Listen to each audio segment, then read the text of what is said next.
नमस्कार, challenge board में आप सभी का स्वागत है। दोस्तों, मैं हूं विकेश कुमार और आज की इस वीडियो में हम लोग बात करेंगे प्रश्नावली 4.3 के प्रश्न संख्या 11। दोस्तों, यदि आप इस चैनल पर नए हैं तो एक लाइक कर दीजिएगा। चैनल को सब्सक्राइब करने के साथ साथ बेल आइकन को प्रेस जरूर कर दीजिएगा ताकि आने वाला प्रत्येक वीडियो का नोटिफिकेशन सबसे पहले आप तक पहुँचे। तो आइए अब हम शुरू करते हैं। प्रश्नावली 4.3 के प्रश्न संख्या 11 है। दोस्तों, इस क्वेश्चन में कहा जा रहा है दो वर्गों के क्षेत्रफलों का योग 468 मीटर स्क्वायर है। यदि उनके परिणामों का अंतर 24 हो तो दोनों वर्गों की भुजाएं ज्ञात कीजिए। ठीक है, देखिए यहाँ पर भी हमें दो कंडीशन दिया गया है। पहला कंडीशन ये है कि इसमें ये बताया गया है कि दो वर्ग है, ठीक है, और दोनों वर्गों का क्षेत्रफल का योग, यानी कि दोनों वर्ग को क्षेत्रफल हम निकालते हैं और फिर दोनों को जब जोड़ते हैं तो मेरे पास में आ जाता है 468 मीटर स्क्वायर। ठीक है, तो हमें ये पता करना है कि दोनों वर्गों की भुजाएं क्या होगा। ठीक है, और हाँ, प्रश्न संख्या 1 से लेकर के प्रश्न संख्या 10 तक का सॉल्यूशन मैंने पिछले वीडियो में दे दिया है। यदि आप नहीं देखे हैं तो प्लेलिस्ट या डिस्क्रिप्शन में जाकर पूरे वीडियो को देख सकते हैं। तो आइए अब हम शुरू करते हैं। एक्सरसाइज 4.3 है और प्रश्न संख्या है 11। देखिए, मान लीजिए कि हमारे पास में कोई वर्ग है। ठीक है, कोई वर्ग है, ये हमारे पास में वर्ग है और दूसरा ये हमारे पास में वर्ग है। तो आपको पता है कि किसी भी वर्ग के चारों भुजाएं आपस में बराबर होती है। ठीक है, क्या होती है? आपस में बराबर होती है। तो ये भी वर्ग है तो ये भी आपस में बराबर होगा। ठीक है, चलिए, लेकिन हमें इसमें ये पता नहीं है कि इसका भुजा क्या है। ठीक है, तो मान लीजिए कि इसका हम भुजा को मान लेते हैं x मीटर। ठीक है, x मीटर है। तो ध्यान दीजिए कि वर्ग की एक भुजा अगर x मीटर है तो प्रत्येक भुजा x मीटर का होगा। ठीक है, क्योंकि वर्ग के चारों भुजाएं आपस में बराबर होती है। ठीक है, और ये मेरा पहला वर्ग था। और दूसरे वर्ग की अगर बात करें तो इसमें भी हमें कोई भी भुजा पता नहीं है, तो हम क्या करेंगे, इसके भुजा को मान लेंगे y मीटर। ठीक है, तो आपको पता है कि किसी भी वर्ग के चारों भुजाएं आपस में बराबर होती है, तो हम क्या करेंगे कि इसमें चारों भुजाएं को बराबर कर देंगे, यानी कि यहाँ भी हो जाएगा y मीटर, यहाँ भी हो जाएगा y मीटर और यहाँ भी हो जाएगा y मीटर। ठीक है, चलिए, ये मेरा पहला वर्ग था और ये मेरा दूसरा वर्ग है। ठीक है, दोनों वर्ग अलग अलग है, इसलिए हमने इसको x माना है और इसको y माना है। ठीक है, तो इस चीज को हम पहले लिख लेंगे। ठीक है, यहाँ पर लिखेंगे कि माना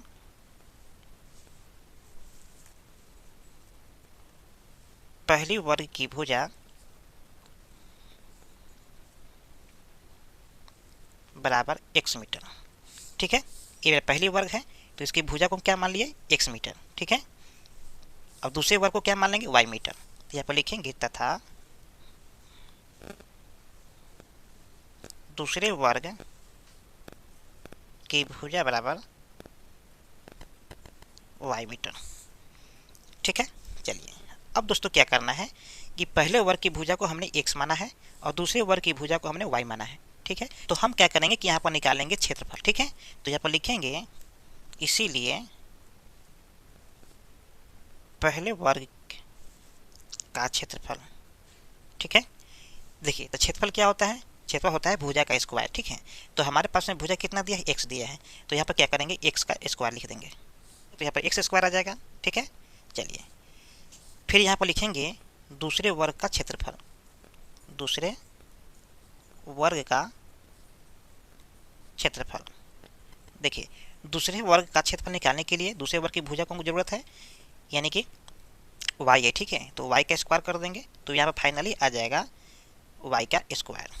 ठीक है, अब आप ध्यान दीजिए कि पहले वर्ग का क्षेत्रफल हमारे पास में है x स्क्वायर और दूसरे वर्ग का क्षेत्रफल हमारे पास में आया है y का स्क्वायर। ठीक है, चलिए, तो क्वेश्चन के अनुसार क्या कहा जा रहा है कि दोनों वर्गों का क्षेत्रफलों का योग 468 मीटर स्क्वायर है। अब देखिए क्या करेंगे कि इसका भी वर्ग का क्षेत्रफल, ठीक है, और इसका भी वर्ग का क्षेत्रफल, अगर दोनों वर्ग के क्षेत्रफलों को अगर हम जोड़ेंगे तो 468 मीटर स्क्वायर आएगा। ठीक है, तो यहाँ पर हम लिखेंगे x का स्क्वायर प्लस y का स्क्वायर बराबर 468। ठीक है, चलिए, तो इसको हम समीकरण 1 मान लेते हैं। ठीक है, ये समीकरण मेरा 1 हो गया। तो अब हम बात कर लेते हैं दूसरे कंडीशन की। ठीक है, तो दूसरे कंडीशन में हमें परिमाप की बात कही जा रही है। ठीक है, तो आपको पता है कि पहले वर्ग की जो भुजा x मीटर है और दूसरे वर्ग की भुजा y मीटर है, मतलब हमें भुजा तो पता है, ऐसा माना है हमने। ठीक है, तो इस तरह से हम निकाल लेंगे परिमाप। ठीक है, तो यहाँ पर लिखेंगे पुनः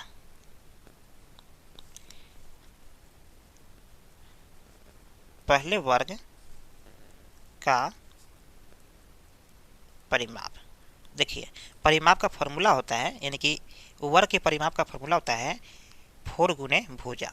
ठीक है, तो यहाँ पर हम क्या करेंगे कि 4 अगुने भुजा, पहले वर्ग की भुजा क्या है, तो देखिए पहले वर्ग की भुजा को हमने x माना है, तो यहाँ पर हम लिख लेंगे x, यानी कि कुल मिलाकर के आ गया 4x।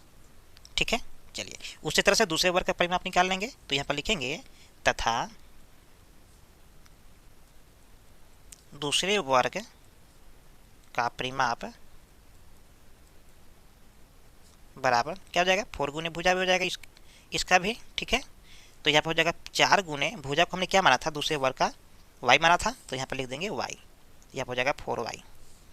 ठीक है, चलिए अब देखिए क्या कहा जा रहा है, इसमें ये कहा जा रहा है यदि उनके परिमापों का अंतर 24 हो। ठीक है, अगर इसको हम अंतर कर रहे हैं यानी कि माइनस कर रहे हैं, तो मेरे पास कितना आना चाहिए, 24 आना चाहिए। ठीक है, तो यहाँ पर हो जाएगा 4x minus 4y equal to 24। ठीक है, चलिए तो देखिए यहाँ से हम क्या कर सकते हैं, यहाँ से हम 4 को कॉमन ले सकते हैं, तो 4 कॉमन ले लेते हैं, तो x minus y equal to 24, यानी कि 4 छक 24। ठीक है, तो यहाँ पर आ जाएगा x minus y equal to 6। देखिए यहाँ से हम x का मान निकाल लेते हैं, यानी कि x बराबर हो जाएगा 6 प्लस वाई। ठीक है, चलिए अब क्या करेंगे कि x का जो मान है, ठीक है, हम समीकरण 1 में रखेंगे। ठीक है, तो यहाँ पर हम लिखेंगे समीकरण 1 में x का मान रखने पर, समीकरण 1 में, तो सबसे पहले समीकरण 1 को लिख लेंगे, यानी कि x का स्क्वायर प्लस y का स्क्वायर इक्वल टू 468। ठीक है, देखिए हमें क्या रखना है, x का मान रखना है। ठीक है, लेकिन यहाँ पर तो स्क्वायर है, तो हम यहाँ भी क्या करेंगे, स्क्वायर कर देंगे। ठीक है, तो यहाँ पर हो जाएगा 6 प्लस वाई का स्क्वायर कर देते हैं, प्लस y का स्क्वायर बराबर 468।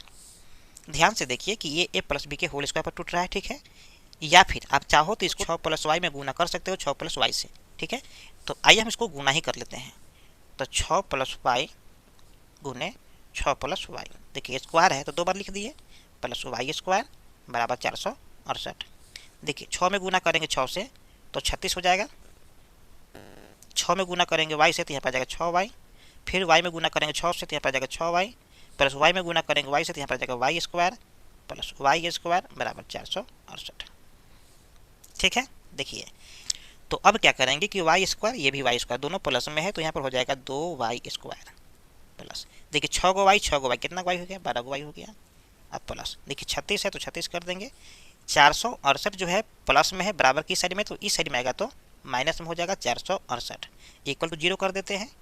ठीक है, ध्यान दीजिए दोस्तों कि यहाँ पर हो जाएगा 2y स्क्वायर प्लस 12y, यहाँ पर जाएगा माइनस, क्योंकि 36 प्लस में है और 468 माइनस में है, तो यहाँ पर घट करके कितना 432 इक्वल टू 0।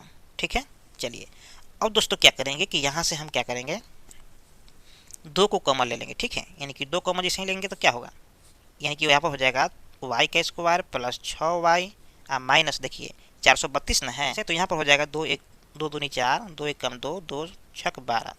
ठीक है, इक्वल टू 0।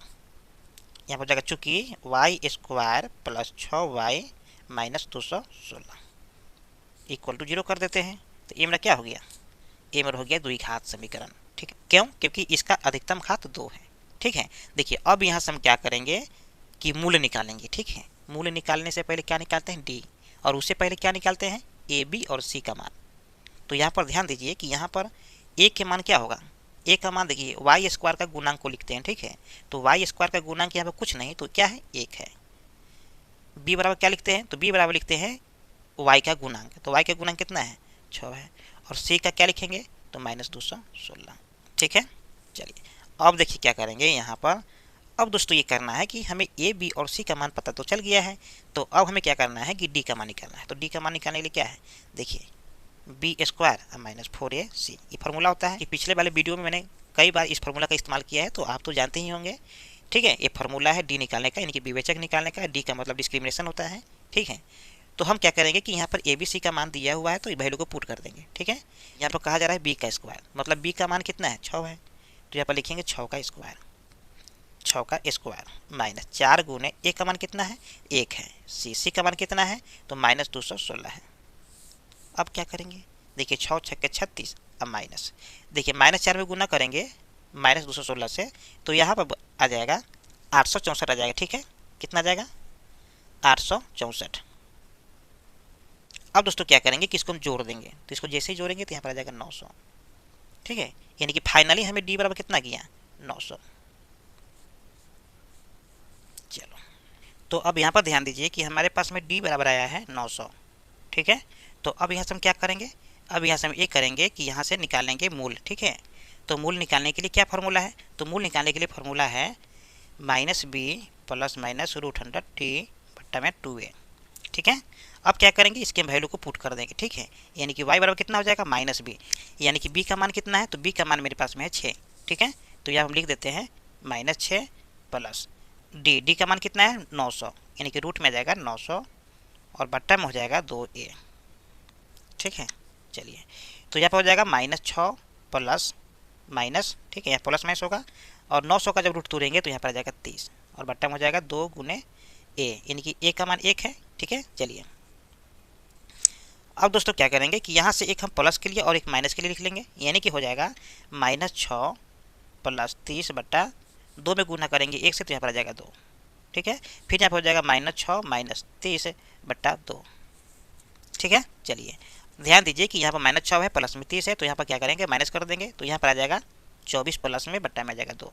फिर यहाँ पर कितना आ जाएगा, देखिए माइनस में 6 है माइनस में 30 है, तो दोनों जुड़ जाएगा, यानी कि माइनस में आ जाएगा 36 बट्टे में आ जाएगा 2, यानी कि हो जाएगा यहाँ पर 12 और यहाँ पर कितना हो जाएगा 18। ठीक है, तो फाइनली हमें यहाँ पर y बराबर कितना किया, माइनस प्लस में आ गया 12 और माइनस में आ गया 18। ठीक है, तो आप ध्यान दीजिए कि हम जो इस क्वेश्चन में सोल्व किए हैं वर्ग से संबंधित क्षेत्रफल। ठीक है, तो आपको पता है कि किसी भी वर्ग किसी भी चीज़ का क्षेत्रफल माइनस में नहीं आता है। ठीक है, कुछ ना कुछ उसका लंबाई होता है, कुछ ना कुछ उसका चौड़ाई होता है, तो कभी भी आएगा तो प्लस में ही आएगा। ठीक है, इसलिए यहाँ पर माइनस का जो मान है ये मान नहीं है, इनवैलिड है। ठीक है, तो अब यहाँ पर हम ले लेंगे y बराबर 12। ठीक है, तो ध्यान से देखिए आप कि हम y जो है दूसरे वर्ग की भुजा को माने थे। ठीक है, तो यहाँ हम लिख सकते हैं दूसरे वर्ग की भुजा बराबर y, और y का मान कितना है 12। ठीक है, मीटर में है। चलिए, तो हम निकालेंगे पहले वर्ग की भुजा, पहले वर्ग की भुजा। देखिए पहले वर्ग की भुजा कितना है, तो ध्यान से देखिए पहले वर्ग की भुजा को हमने माना था x। ठीक है, x, तो x बराबर होता है 6 प्लस y, तो यहाँ पर क्या करेंगे 6 तो है ही और y का मान है 12, तो 12 = 18। ठीक है, तो ये मेरा हो गया फाइनल आंसर। ठीक है, उम्मीद करते हैं कि वीडियो आपको समझ में आ गया होगा। फिर मिलते हैं एक और नई वीडियो के साथ, तब तक के लिए जय हिंद।